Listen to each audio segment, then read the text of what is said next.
Hello and welcome, Sheriff here.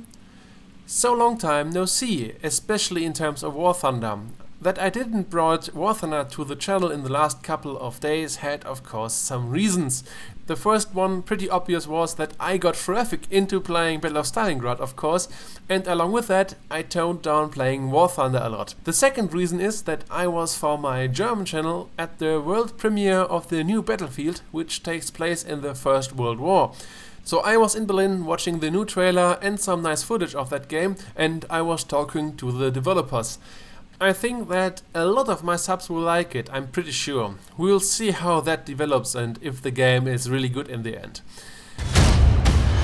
But for the moment I'm sorry if you have to wait for new War Thunder content from time to time if I'm busy with other things. However, in this video I want to talk about War Thunder, especially about the EC mode and more precisely about the future development. GrmlZ made a couple of days ago a video about the current state of War Thunder and why he will stop making videos, and of course why he stopped playing War Thunder. And I have to say I can't understand his reasoning fully. If you haven't watched it yet, you should watch it later, link is in the description. But let me give you a brief summary. Basically, GrmlZ is fed up with a lack of improvement in regards of battle rating and especially the non-existent historical matchmaking for the simulator mode, along with some other things. Especially because the lacking communication between the devs and the community, despite of the vast feedback the community provided. The solutions of his and my complaints would be a historical EC mode, like Gaijin brought around the holidays almost a half a year ago. The playset was for the most part, and in terms of War Thunder, quite historical. The SB community was delighted and I personally played a lot, and with a lot I mean a lot. I spent many hours into the historical game mode.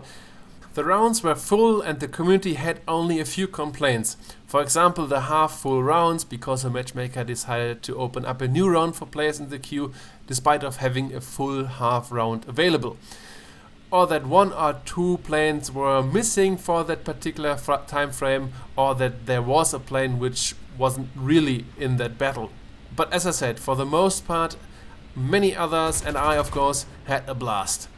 While I was already thinking about a historical Korea EC so I can finally fly some jets without feeling guilty all the time, Gaijin was shocked by the overwhelming positive feedback. Players having fun in War Thunder can't be the truth, so they decided in their endless wisdom that we want the BREC back. BREC is now running for half a year with, to be fair, some nice improvements here and there, like the front line and the ground troops, but in the end you will meet post-war planes in your 1943 aircraft, which is simply a deal breaker in the long run. To get killed in your Focke-Wulf D13 by a Sabre is just no fun. But what is even more irritating after just keeping BREC is the dev block a couple of days ago.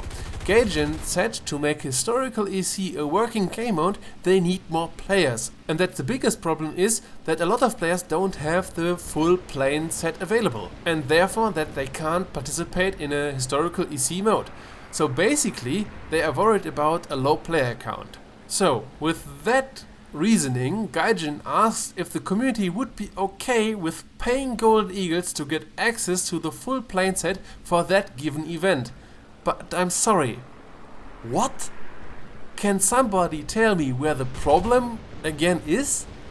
I played really a lot historical EC when it was available, but a low player count was never a problem. The rounds were full. The only problem was that the Allied team was more popular. And to think this can be solved by introducing a paywall is for me borderline insanity. With my limited economic and marketing experiences, I would say that the player counts get reduced by a paywall. But what boggles my mind the most is the same argument applies to every other game mode and event. You can't participate if you don't have the necessary aircraft unlocked. That's nothing new here. Where's the problem to participate just with one or two planes of the set and work your way up? This is relatively easy, especially with the RP boost in EC. And if you don't have any planes for event, then sorry, you can't participate. This should be an incentive to rank up. I personally had mates joining War Thunder while historical EC was available, and we were flying low tier events up until the mate had planes from higher tiers. This is how it goes. The round weren't empty, nor I had to wait for a game.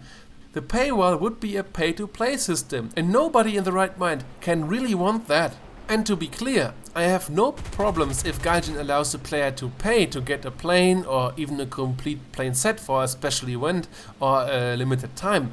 But the question in the dev blog sounds like the player needs to buy a ticket in general for EC. And this is certainly not okay. And as I said, I highly doubt that this will bring more players into SB or EC. Now, with the experience I had in Battle of Stalingrad, I can say that SB pilots and pilots who want to fly as simulators, like replayers thinking about making the step up, do not seek absolute balance. If Wings of Liberty has more Germans than Russians, this is okay with the players up to a certain point. And nobody complains that the Germans are in general much faster. The typical SB player enjoys the accuracy of the flight models of the game. I don't say Battle of Stalingrad is perfect in every regard, but it shows what the sim pilot wants. So to conclude, some tips for GrmlZ to help the EC mode growing. Introduce historical plane sets. Bring back the old SB rounds for those who seek a quick action or who wants to fly an aircraft which is not available in EC. Now a tip from an economic standpoint. Just introduce tickets or call them keys or whatever for planes. Players who want to fly planes which aren't unlocked for them can pay a certain amount of GE and then fly the plane for a certain amount of time. This would stay true to the free-to-play attitude, but would also allow the player to get a quick peek from a plane. On the other side, players which have the planes already unlocked don't have to pay for an event or whatever. So, those are my ideas. I could be wrong, I could be right. Please tell me in the comments what you think. I hope you don't mind that little rant. I hope I see you in the next one.